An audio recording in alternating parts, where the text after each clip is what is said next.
بسم اللہ الرحمن الرحیم مولاي صل وسلم دائما ابدا علی حبیبک خیر الخلق کلہم۔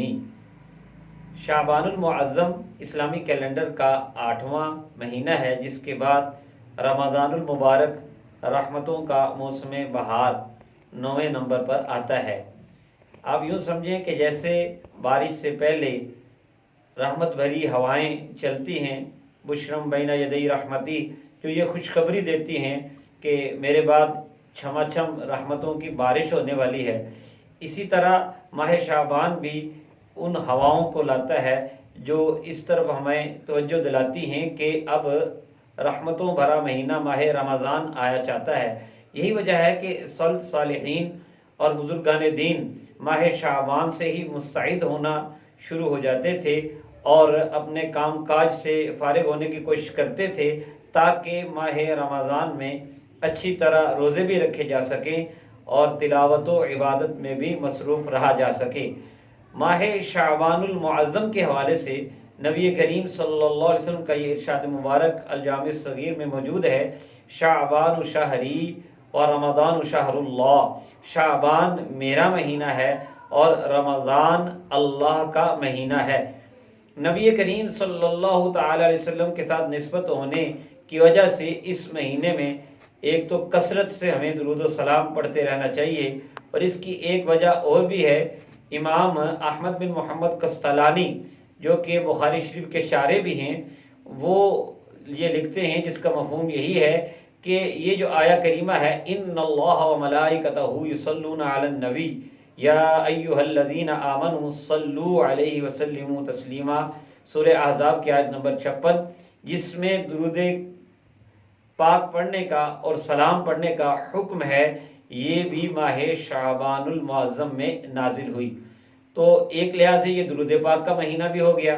اسی طرح اولیاء کرام یہ فرماتے ہیں کہ یہ تلاوت کا مہینہ ہے۔ حضرت سلمہ بن کہیل رحمۃ اللہ تعالیٰ علیہ اور حضرت حبیب بن ابو ثابت رحمۃ اللہ تعالیٰ علیہ کا قول ہے کہ یہ قاریوں کا مہینہ ہے، یعنی ماہ شعبان المعظم میں قرآن پاک کی قرات اور تلاوت بھی زیادہ کرنا چاہیے، بلکہ جو لوگ دن میں زیادہ قرآن نہیں پڑھ سکتے اور وہ پورے ماہ رمضان میں قرآن مکمل نہیں کر سکتے اور چاہتے ہیں کہ قرآن ختم کریں ماہ رمضان میں، تو پھر وہ شعبان سے ہی شروع کر دیں تاکہ آسانی سے ماہ رمضان میں قرآن پاک ختم کیا جا سکے۔ میرے پیارے حبیب حضرت محمد مصطفیٰ صلی اللہ تعالی علیہ وسلم کو یہ مہینہ روزہ رکھنے کے حوالے سے بھی بہت پسند تھا۔ حضرت سیدہ عائشہ صدیقہ رضی اللہ تعالیٰ عنہ ابو داؤد شریف کی حدیث نمبر 2431 میں بتاتی ہیں کہ کانا احب الشہور الی رسول اللہ صلی اللہ علیہ وسلم ان یصومہ شعبان ثم یصلہ برمضان، کہ نبی کریم صلی اللہ تعالی علیہ وسلم کا روزے رکھنے کے حوالے سے سب سے زیادہ پسندیدہ مہینہ شعبان تھا نفلی روزوں کے حوالے سے، پھر اس کو رمضان کے ساتھ ملا دیتے، یعنی کثرت سے ماہ شعبان میں روزہ رکھا کرتے تھے۔ بخاری شریف کی حدیث میں سیدہ رضی اللہ تعالیٰ عنہ فرماتی ہیں کہ لم یکن النبی صلی اللہ علیہ وسلم یصوم شہرا اکثر من شعبان، نبی کریم صلی اللہ علیہ وسلم کسی بھی مہینے میں شعبان سے زیادہ نفلی روزے نہیں رکھتے تھے۔ فَإِنَّهُ كَانَ يَصُومُ شَعْبَانَ كُلَّهُ، وہ تو شعبان پورے کے پورے مہینے میں روزے رکھتے تھے۔ یہاں شارحین نے یہ بتایا ہے کہ پورے مہینے سے مراد ہے کہ مہینے میں اکثر نبی رحمت صلی اللہ علیہ وسلم روزہ رکھا کرتے تھے، اور اس کی ایک حکمت یہ بھی تھی کہ ازواج مطہرات اپنے پہلے روزے جو رہ گئے ہوتے تھے وہ اس مہینے میں رکھتی تھی، نبی کریم صلی اللہ علیہ وسلم ان کی موافقت میں نفلی روزہ رکھتے تھے۔ ہمیں اشارہ یہ ملتا ہے کہ جن احباب کے پہلے روزے ان کے ذمے قرض ہیں، وہ نئے روزے رمضان کے فرض ہونے سے پہلے ان کو اس مہینے میں قضا کر سکتے ہیں۔